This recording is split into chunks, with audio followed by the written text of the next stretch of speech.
Good evening, good evening, good evening again, folks. Told you I'd do a second video, and I kind of somewhat tamed the beast here. Welcome to another episode of Spilling Tea. I'm your host, Tiffany Daniels. We are going back to that horrible world known as the JRC. But before we do the usual disclaimers,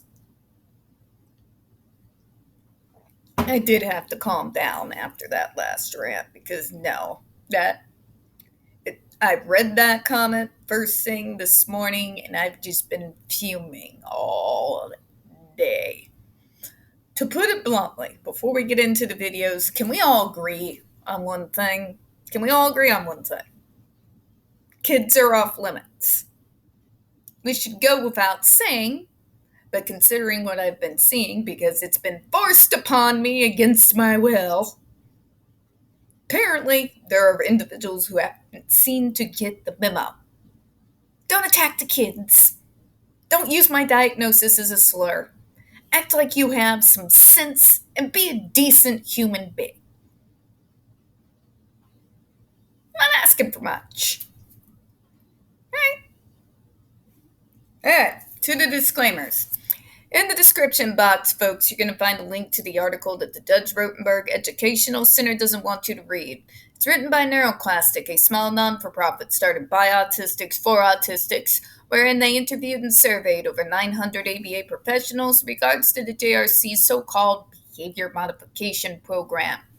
Matter of fact, the JRC doesn't want you to read this article so much, they have threatened NeuroClastic with a defamation lawsuit if they did not remove it from the website. Well, NeuroClastic has refused, folks, so you know the drill. Please read that article and share it on all your social media. Also linked in there is NeuroClastic's public statement regards to the defamation lawsuit threat, as well as a link to their GoFundMe. We are crowdfunding, folks, in case the JRC sees through with their threat. Also included the Ozarks' first article in regards to the Agape boarding school, now known as Stone for Help boarding school situation. This is a so-called Christian-themed boarding school based out of Stockton, Missouri that takes in so-called trouble male teens that has and pending, folks, over 21 civil lawsuits, claims, and allegations leveled against it, all which have been substantiated by the evidence gathered by the Missouri Department of Social Services, and they include the following: sodomy, rape, sexual assault, child abuse, psychological and emotional abuse, child trafficking, starvation, and that, folks, is just for starters. You have one former staff member arrested by the FBI, another a doctor still on the premises with full access of boys up on multiple, again, substantiated charges of sodomy, rape, and sexual assault. The boys there. Pardon me. And you've got an attorney general who prefers to attack drag queens instead of, doing his job. And I don't even know what to tell you with our governor. I don't think even an intervention could help at this point. Just send help, and please don't forget to share that article on all your social media. Get the other pertinent links to the Stop the Shocks campaign, including Autistic Hoya's massive archive on the subject, Jennifer Matsuba's behavioral sheet of shockable offenses, a clip out of the 7-hour ordeal undergone by Andre McCollins back in 2002, and the ever-present self-explanatory Change.org Shut the Judge Rotenberg Center Down petition. When we discuss the JRC, folks, you're going to hear vivid descriptions of and catch clips of surveillance footage of peoples with disabilities being tortured and abused. If you got young children present, please use your headphones, all right? This channel is marked not for children for a reason. We use profanity and we speak on dark subjects. If your child is 16 and younger and they are watching this, very obviously, parental supervision is advised. All right, folks, trigger warning. Square your shoulders. We are about to go once more into the mad ravings of the lunatic mind known as Dr. Matthew Israel. You're going to hear gaslighting, victim blaming, pseudoscience, and lies, abuse and torture apologencia, all coming from a man with a massive ego and even larger God complex. So as always, folks, prepare yourselves for the special level of word salad, condescending. I don't even got words wherever the crap. I just don't got words. Just prepare for it, all right?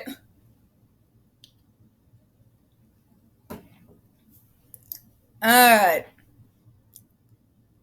A stun gun used by police is a legal electrical self-defense device that puts out a high voltage and low amperage shock. To put things in perspective, 1 amp will kill a person. Our stun gun will deliver 3 to 4 milliamps. However, most stun guns on the market are only 1 to 2 milliamps. This is true. I know this because Missouri. They have such things that they sell out here for home self-defense. You can find them down at Bass Pro. They got a massive selection. I don't even know what to tell you with that one. But yeah, this is accurate. The doctor's going to tell you, but that's not true. I'm a doctor. If you want me to, I will drag you to that aisle in Bass Pro and make you look at it with your own eyes. The authors of the MDRI report here attempt to draw an incorrect parallel between the stun gun and the GED. The devices are not technologically or functionally comparable and are used for markedly different purposes. No, they're not, doctor. No, they're not. You claim that you use these devices to stop violent behaviors or self-violent behaviors, right? Right? As a daughter of someone who's unfortunately passed away, one of those good cops that got thrown out of the police force for speaking against the bull like we see out there, I can tell you something, doctor. Want to know why they use those tasers? Excuse me. It's been a long day. To stop violent behaviors. Sound familiar? Again, please don't bullshit me and just don't. Don't. Alright? God. By the way, you can tell yourself it's different all you want to, but the same reason you claim to use those devices, although we know that's not why you actually use them, it's the same reason cops use them. And particularly those who are in the middle of violent criminal acts. The very kind of violent behaviors that you say you're trying to prevent in these kids. Can we please not kid ourselves here? Yeah. Okay.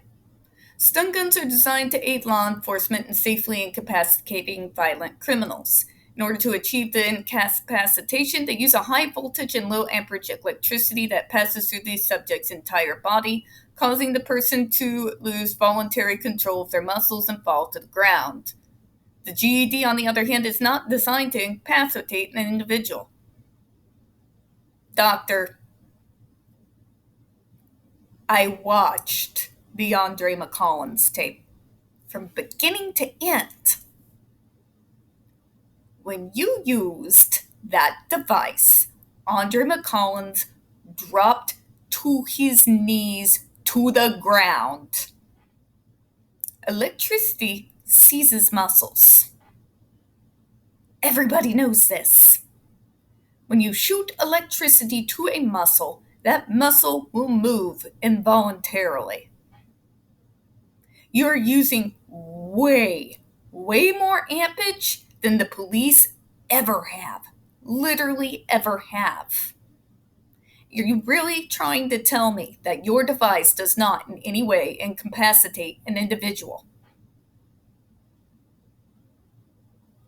Are you really going to assume that we are not smart enough to realize how electricity affects the human body? Now let's discuss it, but it doesn't go through the whole body. Where do you put those electrodes? Allow me to remind you. Here, here, here, here, and here.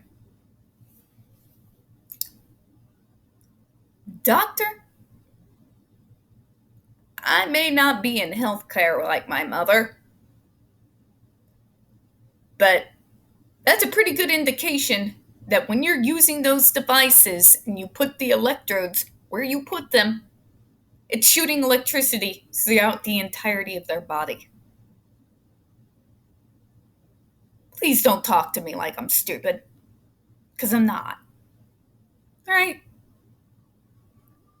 What you see in that video is very similar to what you might see on an episode of Cops. It's the same reaction. The exact same. You forget, doctor, we have surveillance footage, and yet you continue to lie. We've seen it.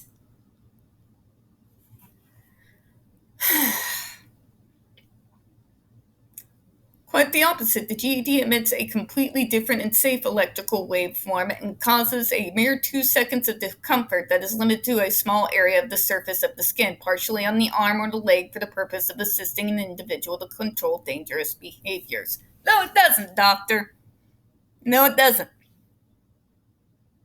No, it doesn't. You shoot electricity through someone, it's going to cause the muscles to tense. You can see that very clearly in the Andre McCollum's video. When he is flailing, doctor, in that video, it's not the movements of someone trying to break free. It's the movements of involuntary muscle movement. Like someone who's being shot with electricity. Because that's what that does. Okay? You can't tell me it's 2 minutes of comfort and it's safe when you've got a boy begging for his life. He is screaming, doctor. It's not about drama. Are you kidding me right now? You are literally trying to tell me that your 85 ampage, just below the lethal rate, it's just a moment of discomfort while that boy is screaming, begging for help, begging for it to stop. A moment of discomfort does not cause a person to go into a month of catatonia, doctor.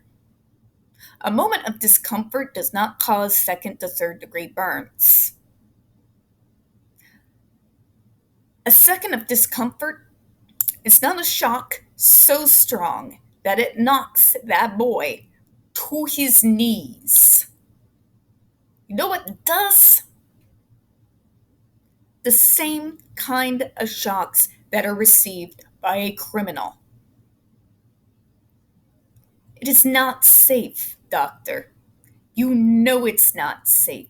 For God's sake, you have the ER documents. The same as we do. You have the DESI reports. Same as we do. You've seen the medical reports, and you still continue with this lie. But it's not true, doctor. They are not safe. And neither are you. We're going to close on that. We don't get very many views on this channel. The few that we do tend to get removed from time to time. So please don't forget to hit the like button, hit subscribe, and don't forget to hit the comments. I do appreciate your time. As always, we here at Spilling Tea hope you have a good one. I'm going to go veg. Bye-bye, everyone.